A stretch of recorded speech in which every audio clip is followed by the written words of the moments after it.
নমস্কার বন্ধুরা, আমি আজকে আবার নতুন বিষয় নিয়ে নতুন ভিডিওতে। তো আজকে যে বিষয় সম্পর্কে বলবো সেই বিষয় সম্পর্কে যাওয়ার আগে কিছু কথা জানিয়ে রাখি। যারা আমার সাথে যোগাযোগ করতে চাইছো, না সমস্যার প্রতিকার পেতে চাইছো, না সমস্যা নিয়ে আলোচনা করতে চাইছো, সুলভ মূল্যে গৌরত্ন পেতে চাইছো, অবশ্যই কমেন্টের মাধ্যমে যোগাযোগ করবে। দেখো, আর যারা নতুন আমার চ্যানেলটা দেখছো অবশ্যই তারা সাবস্ক্রাইব করবে।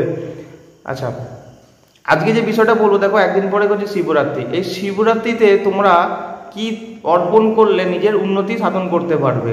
এবার কি কি জিনিস লাগবে সেটা উন্নতি সাধন করার জন্য, সেগুলো তোমাদেরকে এই ভিডিওর মাধ্যমে জানাবো। তাই প্রথম থেকে শেষ পর্যন্ত তোমরা কিন্তু ভিডিওটাকে স্কিপ না করে কিন্তু দেখবে।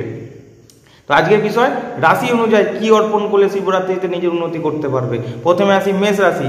মেষ রাশি, শিবরাত্রির দিন সূর্যাস্তের পর রক্তকরবী রক্তচন্দন অর্পণ করতে হবে শিবলিঙ্গে।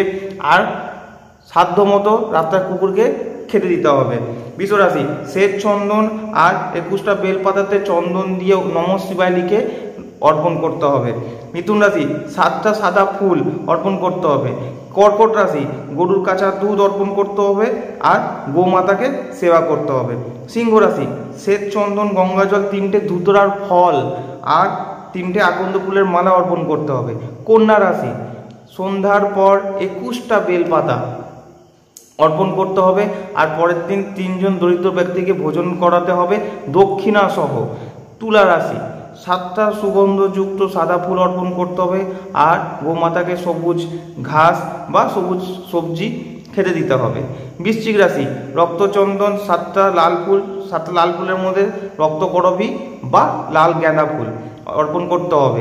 ধনু রাশি, 7টা শ্বেত পদ্ম অর্পণ করতে হবে। মকর রাশি, কাঁচা দুধ গঙ্গা জল অর্পণ করতে হবে। কুম্ভ রাশি, অপরাজিত ফুলের মালা অর্পণ করতে হবে আর রাস্তা কুকুরকে সাধ্য মতো খেতে দিতে হবে। মীন রাশি, শিবে ধ্যান করতে হবে। এই যে জিনিসগুলো বললাম, আশা করি এগুলো কোনো এক্সপেন্সিভ নয়, কোনো অভাব মানে পেতে যে অভাব হবে বা পাবে না, কষ্টকর ব্যাপার এমনও কিন্তু নয়।